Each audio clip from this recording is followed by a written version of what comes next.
denying the right to vote to certain classifications of people, discriminating on the basis of sexual orientation, perhaps a more controversial issue in some countries. Homelessness, is that a human rights violation? Lack of social services. You can tell that I probably use this with students because I have two items down lower in the list where I ask if it's a human rights violation to allow female genital mutilation, and whether it's a human rights violation to prohibit female genital mutilation. So, as I say, we could, perhaps in the second part of the workshop, we'll have a little time to come back to this.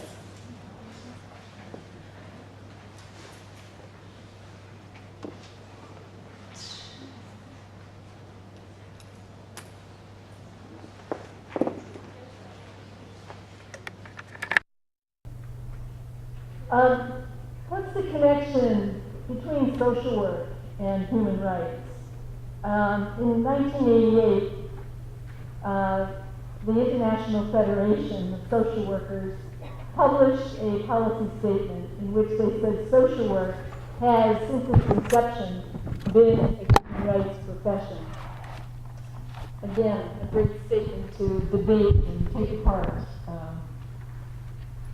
And again, a few years later, along with the other international body, the International Association of Schools of Social Work, they elaborated a bit more on this statement and said that human rights are inseparable from social work theory, values, and practice. And also called on all social workers, even in contexts where it's risky, to be involved in human rights. And I apologize, that is not part of my PowerPoint, but it's going to ask me that every 5 minutes, apparently. And the answer is no, I don't want it to do that.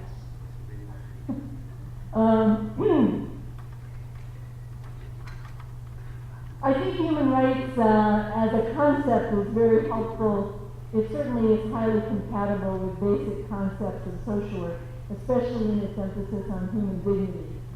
But it also offers a unifying framework for some of the things that tend to divide us as social workers, in terms of whether we're primarily interested in work with individuals or systems, whether we are involved primarily in local work or international work, because human rights can transcend and be relevant in all of those environments. And furthermore, if we wish to be a major voice in the international arena, human rights is a very significant theme in the United Nations and other international bodies. I have been teaching a course for several years on human rights, and my colleague, Dr. Liebel, and I present it as 5 different perspectives. We do cover human rights as a system of international laws and accountability mechanisms. I know sometimes that is where human rights education ends, is looking at human rights as a set of these international laws.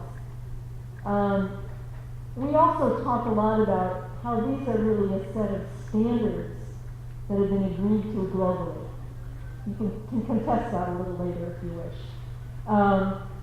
We present it as a perspective to guide social work practice in all its aspects, and as a framework to guide development of social policy.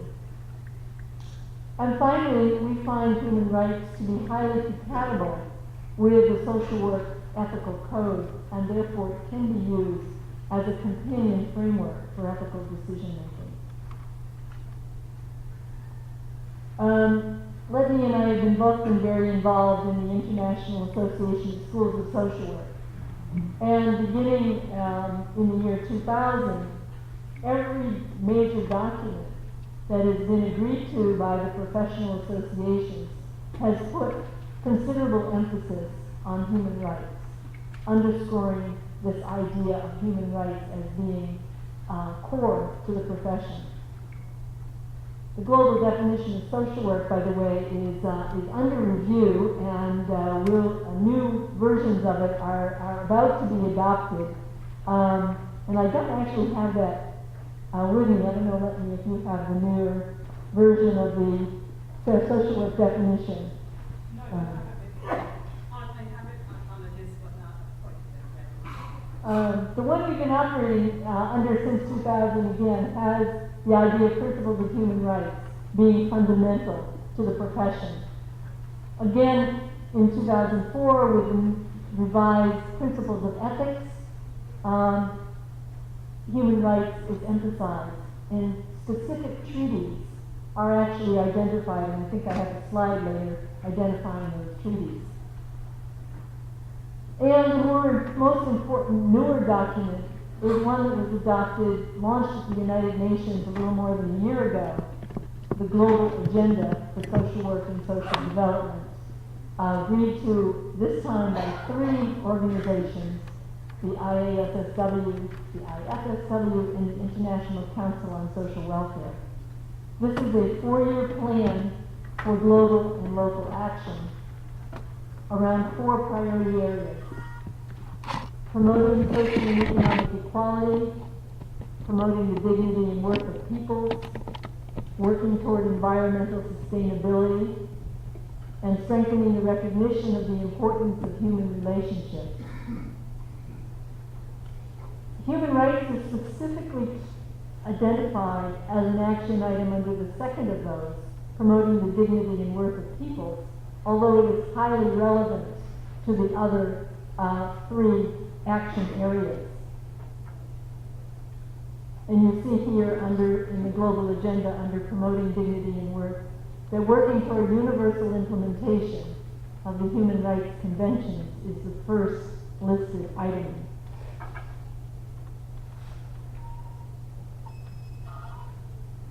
I'm going to go really quickly through this next piece because I'm sure many of you are already aware of it, but it is a core foundation for moving forward with a discussion of human rights.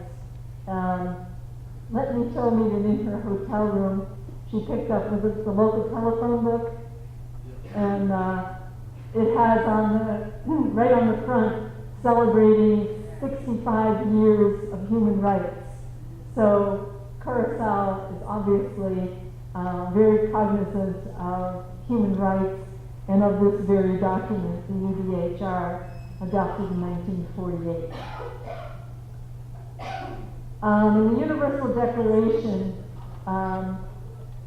laid out in broad terms a very ambitious definition of human rights, covering a wide range of rights, which they said belong to everyone just because they're human.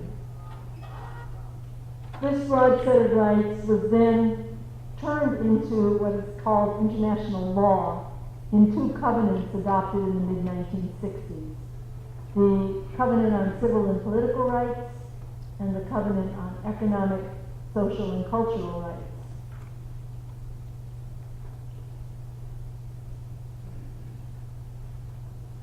And what do those documents guarantee?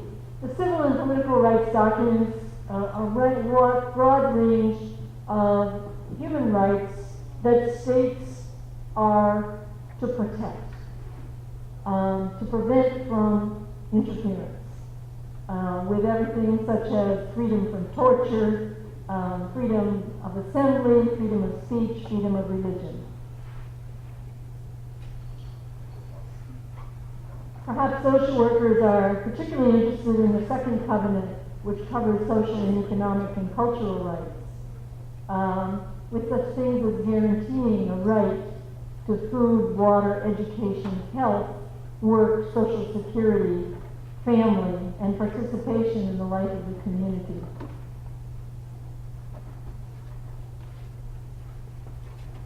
I usually, by the way, since I'm speaking, coming from the United States, begin with somewhat of an apology because the United States has not ratified many of the most important social treaties that have been adopted by the United Nations.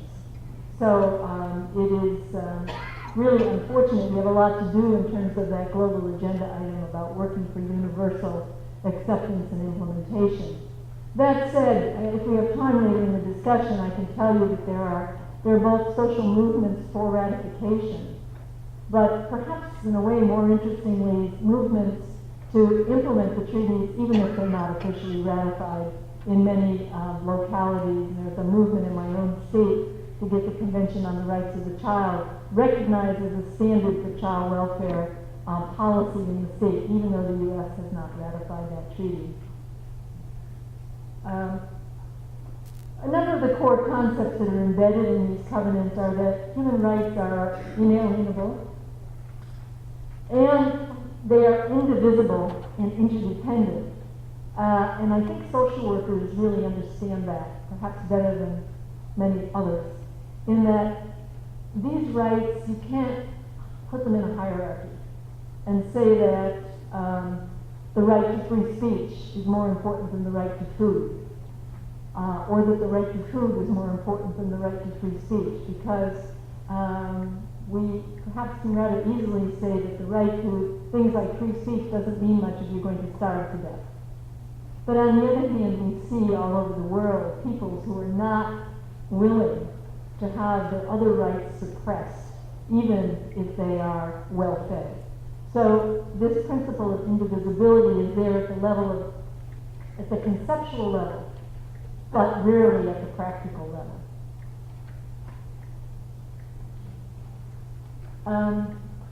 It's also interesting in terms of this hierarchy of international law that although the covenants and the UDHR say all humans have these rights, the United Nations found it necessary to specify exactly what do we mean by all humans. So successively, we've had other treaties that have said all humans include all racial and ethnic groups. And all humans include women. All humans include children. All humans include rights of persons with disabilities, our most recent convention. The social work ethics document, this is a list of the treaties that are specified in that document. But remember that this was adopted by the profession in 2004. It also is being looked at for revision. You will not see the disabilities treaty here because the ethical statement predates that, the adoption of that treaty. I'm sure it will be here in any new version. But especially for our discussions later, I think this is a very important point about some of these later conventions. They're quite specific. And treaties such as the Women's Treaty, CEDAW, and the Convention on the Rights of the Child redefine statuses within society and reorder social relations. And as such, they challenge long-held values and beliefs about such things as gender roles, the position of children within society and family, and they accord rights to those such as persons with disabilities that have often not been recognized as having rights. And therefore, these are controversial treaties in many respects. Leslie, did you want to say a little bit about the CRC at this point? Yeah.